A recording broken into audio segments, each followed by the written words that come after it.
नमस्कार, मैं शंभू कुमार सिंह और आप देख रहे हैं नेशनल दस्तक का फेसबुक पेज। सोचिए, दिल्ली में निर्भया कांड हुआ था। उस समय के सरकार की चूल्हे हिल गई थी। लोगों ने दिल्ली गेट घेर लिया था, इंडिया गेट घेर लिया था, राष्ट्रपति भवन तक खबरें गई थी।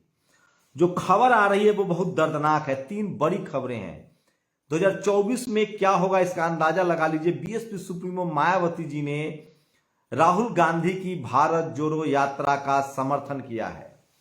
वहीं तीसरी बड़ी खबर यह है कि कल से राहुल गांधी की भारत जोड़ो यात्रा जो है वो दिल्ली से फिर से शुरू हो रही है। मायावती जी ने उसका समर्थन किया है। लेकिन सबसे जघन्य अपराध दिल्ली में हुआ है। दिल्ली में 31 तारीख की रात, जिस दिन देश नए साल का जश्न मना रहा था, दिल्ली में एक बेटी सिसक रही थी। कहा जा रहा है कि पहले खबर आई कि 4 किलोमीटर तक उसको घसीटा गया। अब खबर आ रही कि 13 किलोमीटर तक उसको घसीटा गया है रस्सी बांधकर। विनय रत्न जो कि भीम आर्मी के नेता है, उन्होंने कहा है कि वो बहुजन समाज की बेटी हैं, दलित समाज से हैं और उनके साथ गलत व्यवहार हुआ है। परिवार वालों का इस तरह का आरोप है। सवाल है कि पुलिस ने पहले कहा कि ये रोड रेज का मामला है, रोड से एक्सीडेंट हुआ, 4 किलोमीटर घसीट के गए। क्या पुलिस आरोपियों को बचा रही है क्योंकि वो रसूखदार हैं? क्या वो बीजेपी के नेता हैं? आज पत्रकारों को पुलिस ने मारा और सवाल लास्ट में मीडिया से कि क्या मीडिया इसको, सोचिए अगर मुसलमान आरोपी होते तो आज पूरे देश के मुसलमानों के खिलाफ कैंपेन चलता और कहा जाता कि इनका ड्राइविंग लाइसेंस कैंसिल कर दिया जाए। तो सोचिए, ये ट्वीट पढ़िए। ये तस्वीर दिल्ली के बीजेपी नेता मनोज मित्तल की है, जो दिल्ली में बच्ची के साथ हुई दरिंदगी का आरोपी माना जा रहा है। मजे की बात है कि जिस रात बच्ची के साथ दरिंदगी हुई थी, उस रात मनोज मित्तल ने इसलिए अपने दोस्तों को पार्टी दी थी कि उसे बीजेपी में बड़ा ओहदा मिला था। उसी पार्टी से लौटते ही इन आरोपियों ने बच्ची के साथ दरिंदगी की थी। बीजेपी में पद में की खुशी में इतना करना शायद गुनाह न माना जाता हो, पर मनोज मित्तल को डरने की जरूरत नहीं है। अगर मनोज मित्तल या उस बच्ची का कत्ल भी कर देता तो क्या होगा? ज्यादा से ज्यादा अदालत से सजा होती और उस सजा को कोई माफ कर देता। मोई कोई दरिंदगी रेपिस्ट वगैरह पसंद ही होंगे, वरना कोई नहीं। मोई ने गुजरात में बहन बिल्किस बानो के 11 रेपिस्टों और बिल्किस के परिवार के कातिलों को कैसे माफ कर दिया।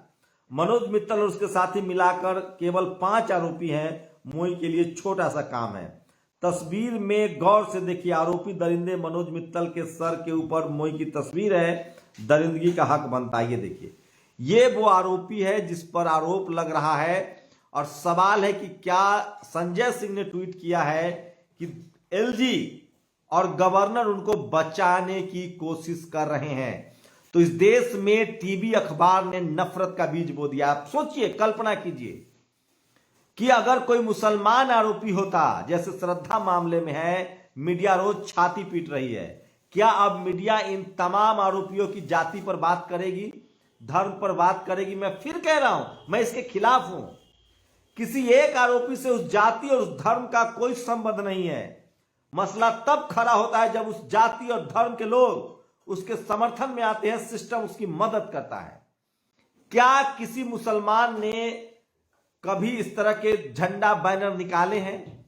किसी दलित ने, पिछड़े ने, आदिवासियों ने? इसलिए मैं कह रहा हूं, इस देश की मीडिया ने इस देश को रसातल में ढकेल दिया। इसका नतीजे ये देखिए, सरेआम इस देश में सिखों पर नरसंहार हुआ, क्रिश्चियनों की रोज मूर्तियां तोड़ी जा रही है, बाबा साहब की रोज मूर्तियां तोड़ी जाती है। बुद्धिस्टों, सोचिए 22 प्रतिज्ञा लेने पर राजेंद्र पाल गौतम को इस्तीफा देना पड़ता है। ये सवाल है जो मैं आपसे पूछ रहा हूं। और सोचिए, क्या निर्भया की तरह इस मामले को लेकर दिल्ली में प्रदर्शन होगा? क्या मीडिया खबर बनाएगी? क्या मीडिया खबर चलाएगी? फिलहाल तो ये नहीं दिख रहा है, होता हुआ नहीं दिख रहा है।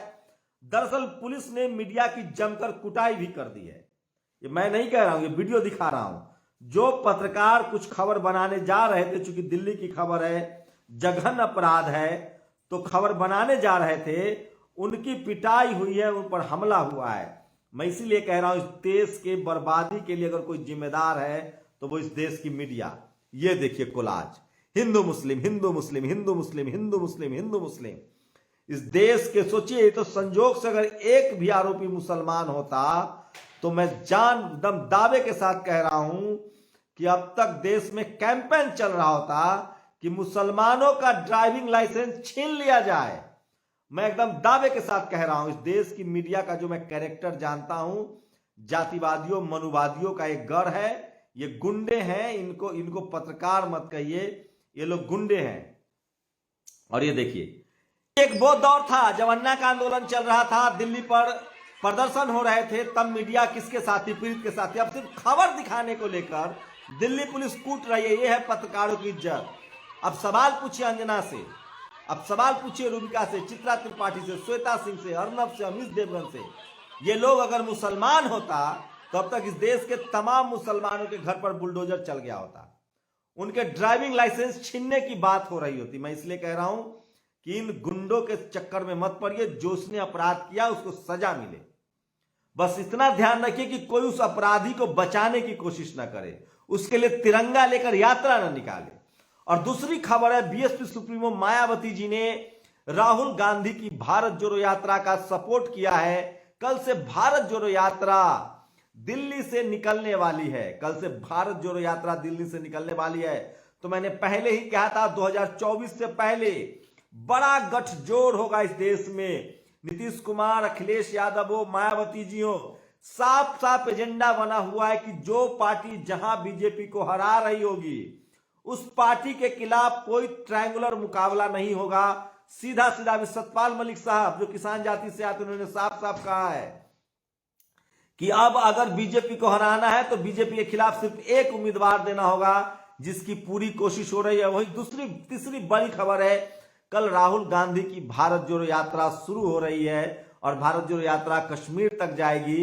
मीडिया कितना इसको इग्नोर करेगा? मैं फिर कह रहा हूं, यह सरकार इवेंट मैनेजमेंट के नाम पर है, यह सरकार मीडिया के दम पर चल रही है, यह सरकार दबाव की पॉलिटिक्स करती है। सोचिए, एक सुप्रीम कोर्ट के जज थे, उन्होंने राफेल की फाइल मंगवाई थी, उन पर एक महिला ने आरोप लगाया, बाद में उन्होंने अयोध्या का फैसला भी लिख दिया गोगोई, राज्यसभा चले गए, न उस महिला को कुछ हुआ न जज को कुछ हुआ।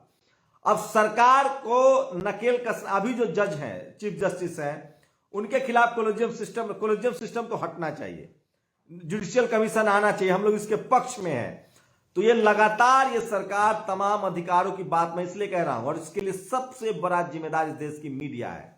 अगर इस देश की मीडिया जनता की खबरें दिखाने लगे, महंगाई, रोजगार, बेरोजगारी के खिलाफ, इस देश के जवानों के पक्ष में खबर दिखाने लगे, इस देश की अर्थव्यवस्था को लेकर, गरीबी को लेकर, भुखमरी को लेकर, यह सरकार 2 दिनों की पलट जाएगा पूरा खेल। मैं फिर कह रहा हूं, इवेंट मैनेजमेंट की सरकार है।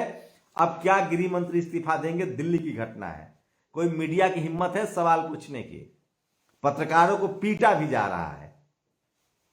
मैं इसलिए कह रहा हूं, आप कल्पना कीजिए, मेरा रोम सिहर रहा है कि अगर इसमें से एक भी आरोपी मुसलमान होता, जितना जघन अपराध है ये, तो सारे मुसलमानों के बारे में खबर चलाई जाती और कहा जाता कि इनका ड्राइविंग लाइसेंस छीन लिया जाए, और घर पर सबके बुलडोजर चल रहे होते।